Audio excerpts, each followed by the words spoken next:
Memang ya, makan bergizi gratis ini banyak sekali yang harus diperhatikan, tidak hanya dari sisi anggaran saja, tapi juga harus dipikirkan nanti skemanya akan bagaimana, terus kemudian distribusinya akan bagaimana, terus kemudian stok pangannya itu akan bagaimana nanti, mengambil dari mana, itu kan harus dipikirkan.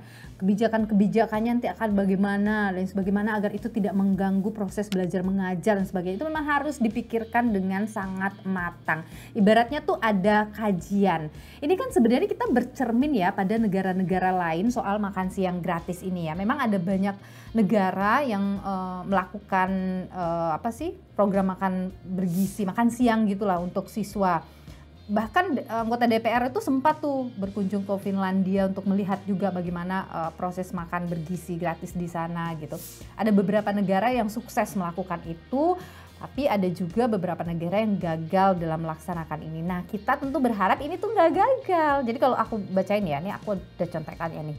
Ada 8 negara yang menerapkan makan siang gratis. Ada Brasil, terus ada Finlandia, terus kemudian ada Estonia, terus kemudian ada juga India. Nah, India nih sudah melakukan. Swedia juga melakukan program makan gratis. Amerika Serikat, kemudian ada juga Jepang, dan mereka itu China juga melakukan ya program makan siang gratis. Tapi ada juga sih kalau yang gagal menerapkan tuh kayak Amerika Serikat, itu gagal ya menerapkan makan siang gratis gitu.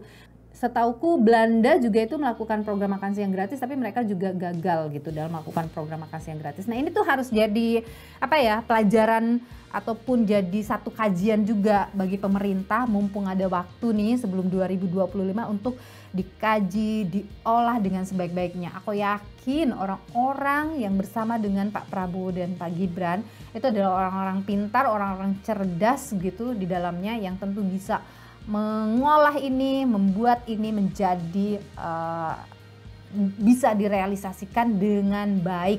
Tidak hanya rame di awal terus nanti lama-lama tiba-tiba jadi hilang aja gitu ya program itu, jangan sampai. Tapi memang kalau kita bicara soal janji kampanye itu memang harus dihitung dengan matang ya, dengan baik gitu. Nggak hanya soal membuat orang jadi kayak ngeh sama kita terus mau pilih kita, tapi soal mikirin nih anggarannya akan diambil dari mana gitu. APBN kita itu cukup nggak sih kalau kita membuat program seperti ini?